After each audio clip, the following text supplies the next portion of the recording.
जोहार दोस्तों, स्वागत है आप सभी छात्रों का जॉब मेकर परिवार में। दोस्तों, JSSC CGL and excise special समान विज्ञान का प्रैक्टिस सेट नंबर 8 है। तो चलिए शुरू करते हैं और आज का पहला प्रश्न देखते हैं। प्रिज्म से गुजरने पर प्रकाश का कौन सा रंग सबसे अधिक विचलन करता है? ऑप्शन देख लीजिए, श्वेत, लाल, बैगनी या हरा। तो भाई लोग इसका करेक्ट आंसर होगा बैगनी कलर। ऑप्शन नंबर सी आपका करेक्ट आंसर है। याद रखिएगा, बैगनी कलर सबसे अधिक विचलन करता है। दोस्तों, जब श्वेत प्रकाश प्रिज्म से गुजरता है तो यह अपवर्तन के पश्चात 7 रंग में विभाजित हो जाती है। सभी रंगों का विचलन तरंग दैर्घ्य के अनुसार होता है, जो दोस्तों इस प्रकार है VIBGOR। V मतलब वायलेट, I मतलब इंडिगो, B मतलब ब्लू, G मतलब ग्रीन, Y मतलब येलो, O मतलब ऑरेंज, R मतलब रेड। चलते हैं नेक्स्ट की ओर। नेक्स्ट दोस्तों ध्यान दीजिएगा, सेकंड नंबर का प्रश्न है और यह भी अच्छा प्रश्न है। वाहन चलाने हेतु पार्श्व दृश्य दर्पण कौन सा होता है? ऑप्शन देख लीजिए, साधारण, अवतल, उत्तल। ऑप्शन डी है दोस्तों प्रतिलोमित। तो भाई लोग इसका करेक्ट आंसर होगा उत्तल दर्पण होता है। ऑप्शन नंबर आपका सी करेक्ट आंसर है। याद रखिएगा, उत्तल दर्पण का पार्श्व दृश्य सबसे अधिक होता है, इसलिए इसे वाहन में उपयोग किया जाता है। दोस्तों ऑप्शन नंबर आपका सी करेक्ट आंसर है, उत्तल। चलते हैं नेक्स्ट की ओर। नेक्स्ट दोस्तों 3 नंबर का प्रश्न ध्यान दीजिएगा। एक्सरे की आविष्कार किसने की थी? एक्सरे की आविष्कार किसने की थी? तो भाई लोग इसका करेक्ट आंसर होगा विल्हेम रोंटगेन ने किया था। ऑप्शन नंबर सी आपका करेक्ट आंसर है। और भाई लोग कब किया था? तो 1895 ईस्वी में किया गया था। याद रखिएगा। चलते हैं नेक्स्ट की ओर। नेक्स्ट दोस्तों 4 नंबर का प्रश्न ध्यान दीजिएगा। कौन सा धातु हथेली में पिघल जाता है? कौन सा धातु हथेली में पिघल जाता है? ऑप्शन देख लीजिए, पोटेशियम, सोडियम, मैग्नीशियम या गैलियम। तो भाई लोग इसका करेक्ट आंसर होगा गैलियम धातु। ऑप्शन नंबर आपका डी करेक्ट आंसर है। एक्स्ट्रा फैक्ट्स में समझ लीजिए कि गैलियम का गलनांक 29.76 डिग्री सेल्सियस होता है, जबकि मानव शरीर का औसत तापमान 37 डिग्री सेल्सियस होता है। गैलियम का परमाणु संख्या होता है।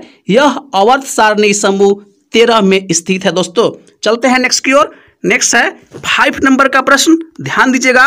प्रत्यावर्ती धारा मतलब AC को दृश्य धारा मतलब DC में किसके द्वारा बदला जा सकता है? तो भाई लोग इसका करेक्ट आंसर होगा दृष्टिकारी द्वारा बदला जा सकता है। ऑप्शन नंबर आपका डी करेक्ट आंसर है। एक्स्ट्रा फैक्ट है दोस्तों कि दृष्टिकारी को रेक्टिफायर कहा जाता है, जबकि DC को AC में बदलने के लिए इन्वर्टर का प्रयोग किया जाता है और AC को DC में बदलने के लिए रेक्टिफायर का प्रयोग किया जाता है। चलते हैं नेक्स्ट की ओर। नेक्स्ट प्रश्न है दोस्तों 6 नंबर ध्यान दीजिएगा और यह भी अच्छा प्रश्न है। रोडोप्सिन जिसे दृष्टि बैगनी भी कहा जाता है, मानव शरीर में कहाँ स्थित है? ऑप्शन देख लीजिए, हाथ, आंख, बाल या नाखून। तो भाई लोग इसका करेक्ट आंसर होगा आंख में स्थित होता है। ऑप्शन नंबर बी आपका करेक्ट आंसर है। याद रखिएगा, रोडोप्सिन एक जैव रंजक होता है जो आंख में रेटिना की रॉड कोशिकाओं में पाया जाता है। चलते हैं नेक्स्ट की ओर। नेक्स्ट दोस्तों 7 नंबर का प्रश्न ध्यान दीजिएगा। मानव हृदय में कुल कक्षों की संख्या कितनी है? मानव हृदय में कुल कक्षों की संख्या कितनी है? 4, 2, 3 या 5? तो भाई लोग इसका करेक्ट आंसर होगा 4 कक्ष पाया जाता है मानव हृदय में। याद रखिएगा, ऑप्शन नंबर ए आपका करेक्ट आंसर है। एक्स्ट्रा फैक्ट्स में समझ लीजिए कि ऊपर वाले 2 बाएं और दाएं कक्ष को अलिंद कहा जाता है और नीचे वाले जो बाएं और दाएं कक्ष है उसको निलय कहा जाता है। ऊपर वाला जो कक्ष होता है छोटा होता है, नीचे वाला कक्ष बड़ा होता है। दोस्तों चलते हैं नेक्स्ट की ओर। नेक्स्ट दोस्तों 8 नंबर का प्रश्न ध्यान दीजिएगा। निम्नलिखित में से कौन सी मछली है? निम्नलिखित में से कौन सी मछली है? Silver fish, star fish, dog fish या कटल फिश? तो भाई लोग इसका करेक्ट आंसर होगा डॉग फिश एक मछली है। ऑप्शन नंबर सी आपका करेक्ट आंसर है। सिल्वर फिश कीट होता है दोस्तों। स्टार फिश दोस्तों इकाइनोडर्म होता है। कटल फिश क्या होता है? तो कटल फिश मोलस्का होता है। ठीक है, चलते हैं नेक्स्ट की ओर। नेक्स्ट दोस्तों 9 नंबर का प्रश्न ध्यान दीजिएगा। 9 नंबर का प्रश्न है, आपके पाठ के अनुसार पृथ्वी पर जीवन बनाए रखने के लिए आनुवांशिक लाइब्रेरी क्या हो सकती है? ऑप्शन देख लीजिए, बायो इंजीनियरिंग प्रयोगशाला, मानव जीन, मानव जीनोम प्रोजेक्ट। ऑप्शन डी है दोस्तों जैव विविधता। तो भाई लोग इसका करेक्ट आंसर होगा जैव विविधता। ठीक है, ऑप्शन नंबर डी आपका करेक्ट आंसर है। चलिए आगे बढ़ते हैं नेक्स्ट की ओर। नेक्स्ट दोस्तों 10 नंबर का प्रश्न ध्यान दीजिएगा। डार्विन फिंचिज का प्रयोग किस समूह के लिए किया जाता है? प्रश्न को समझ गए होंगे। ऑप्शन देखिए, मछलियों के लिए, छिपकलियों के लिए, पक्षियों के लिए। ऑप्शन डी है उभयचरों के लिए। तो भाई लोग इसका करेक्ट आंसर होगा पक्षियों के लिए प्रयोग किया जाता है डार्विन फिंचिज। चलते हैं नेक्स्ट की ओर। नेक्स्ट दोस्तों 11 नंबर का प्रश्न ध्यान दीजिएगा। पके हुए टमाटरों का लाल रंग किसकी उपस्थिति के कारण होता है? ऑप्शन देख लीजिए, पर्णहरित, कैरोटीनाइड, हार्मोन। ऑप्शन डी है दोस्तों विटामिन। तो भाई लोग इसका करेक्ट आंसर होगा कैरोटीनाइड के कारण होता है। ऑप्शन नंबर आपका बी करेक्ट आंसर है। दोस्तों एक्स्ट्रा फैक्ट्स में समझ लीजिए, तरबूज तथा टमाटर का लाल रंग लाइकोपीन के कारण होता है, जो कि कैरोटीनाइड कहा जाता है उसे। ठीक है, ऑप्शन नंबर बी आपका करेक्ट आंसर है कैरोटीनाइड। चलते हैं नेक्स्ट की ओर। नेक्स्ट दोस्तों 12 नंबर का प्रश्न ध्यान दीजिएगा। तंबाकू का कौन सा घटक उसे मानव उपभोग के लिए हानिकारक बनाता है? ऑप्शन देखिए, मॉर्फिन, हेरोइन, निकोटीन या पायरोक्सिन। तो भाई लोग इसका करेक्ट आंसर होगा निकोटीन। याद रखिएगा, निकोटीन से क्या होता है तो माउथ और लंग्स कैंसर होने की संभावना होता है। तो जो भी छात्र अगर निकोटीन ले रहे हैं तो आप बंद कर दीजिए, ठीक है, क्योंकि यह शरीर के लिए हानिकारक तत्व है दोस्तों। चलते हैं नेक्स्ट की ओर। नेक्स्ट है ध्यान दीजिएगा 13 नंबर का प्रश्न है। रक्त में होमोग्लोबिन एक सम्मिश्रण प्रोटीन है जिसमें भरपूर मात्रा में क्या पाया जाता है?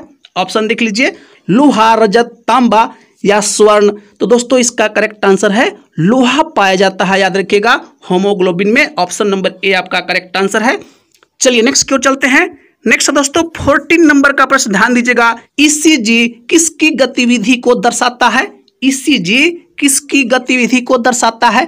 मस्तिष्क, हृदय, फुसफुस। ऑप्शन डी है दोस्तों वृक्क। तो भाई लोग इसका करेक्ट आंसर होगा हृदय की गति को दर्शाता है। ऑप्शन नंबर आपका बी करेक्ट आंसर है। याद रखिएगा। चलते हैं नेक्स्ट की ओर। नंबर ध्यान दीजिएगा। निम्नलिखित में से कौन सा प्रक्रम वायु में कार्बन डाइऑक्साइड की मात्रा को नहीं बढ़ाता है? ऑप्शन देख लीजिए, श्वसन, प्रकाश संश्लेषण, पेट्रोल का जलना। ऑप्शन डी है दोस्तों वनस्पति का वायवीय क्षय। तो भाई लोग इसका करेक्ट आंसर होता है प्रकाश संश्लेषण। याद रखिएगा प्रकाश संश्लेषण के क्रम में क्या होता है तो ऑक्सीजन पेड़ पौधा रिलीज करता है और कार्बन डाइऑक्साइड को कंज्यूम करता है। तो इसमें कार्बन डाइऑक्साइड की मात्रा नहीं बढ़ता है। याद रखिएगा। चलते हैं नेक्स्ट की ओर। नेक्स्ट दोस्तों 16 नंबर का प्रश्न, और यह भी अच्छा प्रश्न है। वायरस सामान्यतः किससे बने होते हैं? वायरस सामान्यतः किससे बने होते हैं? Protein plus carbohydrate, protein plus nucleus अम्ल, protein plus ascorbic acid. Option D है प्रोटीन प्लस लिपिड। तो भाई लोग इसका करेक्ट आंसर है प्रोटीन प्लस न्यूक्लियस अम्ल। ऑप्शन नंबर आपका बी करेक्ट आंसर है। याद रखिएगा प्रोटीन का खोज किसके द्वारा किया गया? याद रखिएगा प्रोटीन का खोजने का श्रेय इवानोस्की को जाता है। और दोस्तों वायरस का अध्ययन को वायरोलॉजी कहा जाता है। याद रखिएगा। चलते हैं नेक्स्ट की ओर।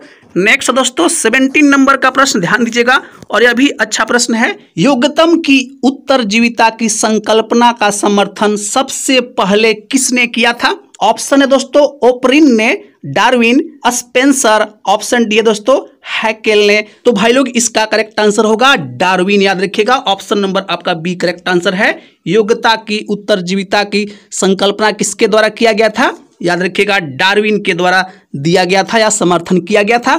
चलते हैं नेक्स्ट की ओर। नेक्स्ट दोस्तों 18 नंबर का प्रश्न ध्यान दीजिएगा। निकोटीन डैश डैश के उत्पादन को उत्तेजित करता है। ऑप्शन देख लीजिए, dopamine, testosterone, oestrogen. Option D है उपरोक्त सभी। तो भाई लोग इसका करेक्ट आंसर होगा डोपामाइन। ऑप्शन नंबर ए आपका करेक्ट आंसर है। निकोटीन लेने से क्या होता है डोपामाइन का रिलीज जो है दोस्तों काफी ज्यादा मात्रा में होने लगता है। ऑप्शन नंबर ए आपका करेक्ट आंसर है। टेस्टोस्टेरोन का होता है तो ये नर का हार्मोन होता है दोस्तों, और एस्ट्रोजन यह मदा का हार्मोन होता है। याद रखिएगा। चलते हैं नेक्स्ट की ओर। नेक्स्ट दोस्तों 19 नंबर का प्रश्न ध्यान दीजिएगा। किस पादप को शाकीय भारतीय डॉक्टर कहते हैं? किस पादप को शाकीय भारतीय डॉक्टर कहते हैं? आंवला, तुलसी, नीम या आम। तो भाई लोग इसका करेक्ट आंसर होगा तुलसी को कहा जाता है शाकीय भारतीय डॉक्टर। ऑप्शन नंबर बी आपका करेक्ट आंसर है। चलते हैं नेक्स्ट की ओर। नेक्स्ट दोस्तों 20 नंबर का प्रश्न। और अभी के लिए यह आखिरी प्रश्न है, 3D फिल्म देखने के लिए प्रयुक्त चश्मों में कौन से लेंस का प्रयोग किया जाता है? 3D फिल्म देखने के लिए प्रयुक्त चश्मों में कौन सा लेंस का प्रयोग किया जाता है? अवतल लेंस, उत्तल लेंस, पोलराइड, ऑप्शन डी है दोस्तों द्विफोक्सी लेंस। तो भाई लोग इसका करेक्ट आंसर होगा पोलराइड, याद रखिएगा। ऑप्शन नंबर आपका सी करेक्ट आंसर है। जब भी आप सिनेमा घर में पिक्चर देखने जाते हैं तो सिनेमा घर वाला आपको पोलराइड चश्मा देता है, याद रखिएगा। 3D फिल्म देखने में इसका उपयोग किया जाता है दोस्तों। अभी के लिए बस इतना ही रहेगा। कमेंट में आप अपनी प्रतिक्रिया जरूर डालिएगा, कितना क्वेश्चन सही किए हैं। मिलते हैं नेक्स्ट क्लास में, तब तक के लिए जय हिंद और जोहार साथियों।